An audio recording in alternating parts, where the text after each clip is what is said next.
Loué soit Jésus-Christ, sa grâce et sa paix soient avec vous. Dimanche dernier, nous célébrions la Pentecôte qui clôt le temps pascal et la grande célébration du mystère de notre salut. Et aujourd'hui, l'Église célèbre le mystère de la Sainte Trinité, tant il est vrai que l'Esprit Saint nous a été envoyé pour nous introduire dans la relation qui unit le Père et le Fils.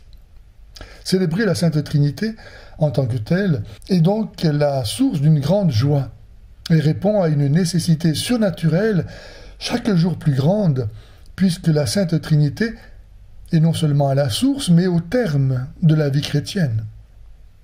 En effet, sans la connaissance du mystère de la Sainte Trinité, en laquelle seul l'Esprit Saint peut nous introduire, les mystères de l'incarnation, de la rédemption, des sacrements, de l'Église et de notre destinée éternelle demeurent totalement opaques.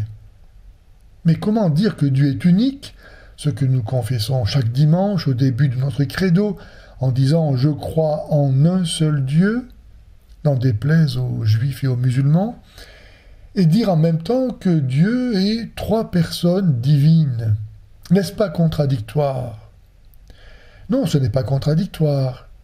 Et ça le serait si nous ne distinguions pas les notions de nature et de personne.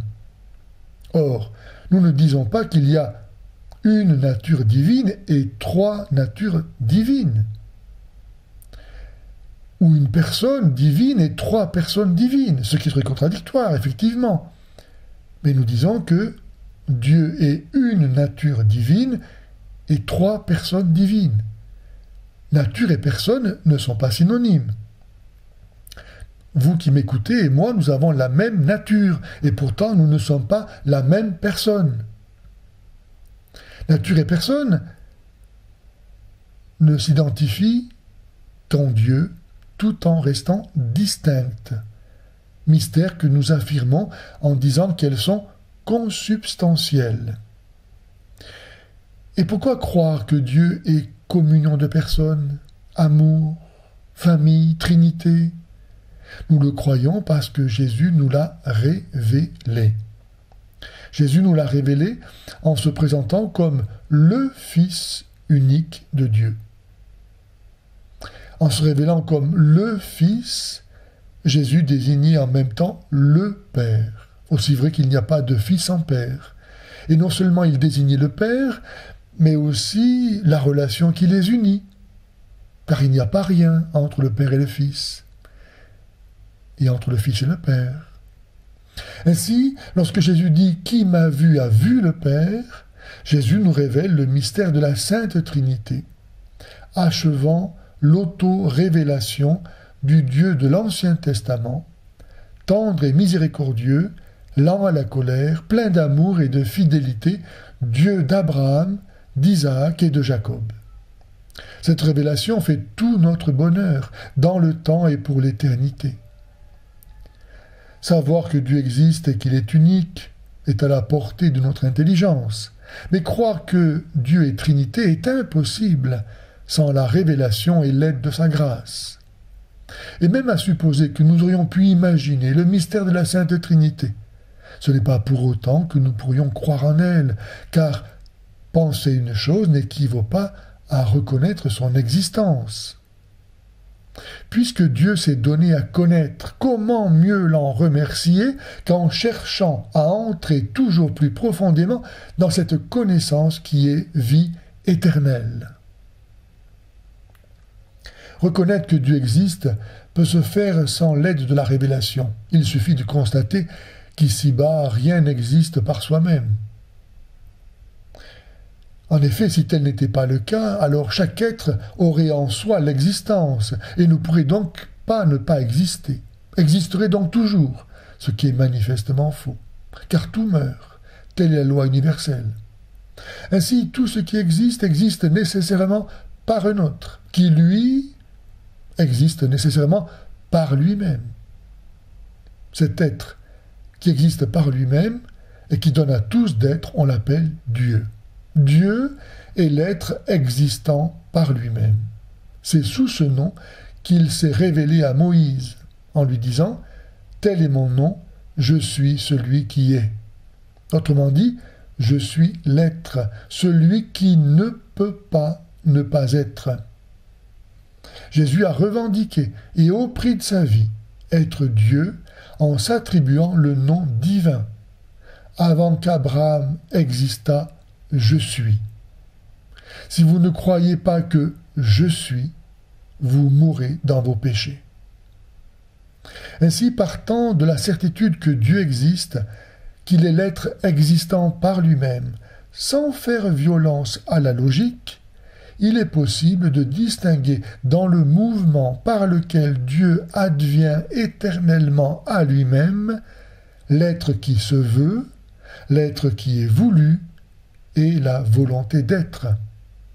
Ou encore, dans le mouvement par lequel il s'engendre éternellement lui-même, il est possible de distinguer l'engendrant, l'engendré et l'engendrement.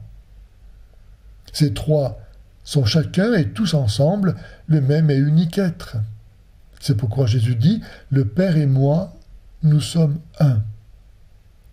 Certains diront que cette phrase ne mentionne que le Père et Jésus et ne rend donc pas témoignage de la Trinité. Sauf qu'à bien y regarder, Jésus affirme non seulement l'existence du Père et du Fils, mais aussi leur unité, qui est précisément l'Esprit Saint. En nous révélant le mystère de la Trinité, Jésus nous a révélé que Dieu est relation, qu'il est donc en lui-même vie, fécondité, amour, à la différence du Dieu juif et musulman, qui étant seul n'existe pas. Nous pouvons encore considérer que n'étant pas matière, parce que la matière limite et que cela est contraire à la perfection, Dieu est esprit. Or, un esprit est une intelligence qui produit une pensée, qui s'exprime par une parole intérieure. Aussi Dieu, qui se connaît nécessairement lui-même, puisqu'il se donne à lui-même d'exister, et a même donné aux hommes de pouvoir connaître. Dieu donc se connaît en s'exprimant en une parole qui est la totale connaissance qu'il a de lui-même, la pure identité de son être infini, Dieu né de Dieu, que l'on appelle le Fils, en tout semblable au Père. Qui d'autre en effet que Dieu peut dire Dieu? C'est ce que saint Jean écrit au début de son évangile. Au commencement était le Verbe, la parole, et le Verbe était en Dieu, et le Verbe était Dieu. Dieu ne peut pas ne pas s'aimer lui-même, sinon il ne se voudrait pas. À la connaissance que Dieu a de lui-même s'enflamme donc l'amour qu'il a pour lui-même, lequel amour n'a rien d'un égoïsme, puisque son objet n'a pas de limite. Or, qui d'autre que Dieu peut aimer Dieu comme Dieu mérite d'être aimé? Le Saint-Esprit est l'amour de Dieu. Dieu procédant du Père qui s'exprime dans le Fils et du Fils exprimant en retour le Père. Il est le lien, l'unité du Père et du Fils, celui par qui se boucle le cycle intérieur de la vie divine. Voilà pourquoi le Saint-Esprit nous a été envoyé à la Pentecôte, pour que par lui nous aimions Dieu de l'amour dont Dieu s'aime lui-même. Notre vie pourrait-elle avoir un destin plus grand, plus beau, plus désirable que celui de devenir participant de la nature divine? Voilà pourquoi, comme le demandait saint Paul dans la deuxième lecture, nous ne pouvons pas ne pas être dans la joie. Nous ne pouvons pas ne pas chercher la perfection. Nous ne pouvons pas ne pas aimer, nous aimer les uns les autres, de l'amour dont Dieu nous aime. En vérité, n'est chrétien que celui qui entretient une relation personnelle avec chacune des trois personnes divines, dans l'unité de leur commune nature, et qui ainsi se découvre lui-même personne. Unis à Dieu par l'amour, nous pouvons nous aimer de l'amour dont Dieu nous aime, à en mourir, comme Jésus vient nous le montrer à chaque messe, en rendant présent son sacrifice, afin que nous y participions, en nous donnant nous-mêmes à Dieu, totalement, réellement, définitivement, immédiatement. Dieu est amour, et non pas assassin, comme Allah. Chers frères et sœurs, que la grâce du Seigneur Jésus-Christ, l'amour de Dieu le Père et la communion du Saint-Esprit soient toujours avec vous.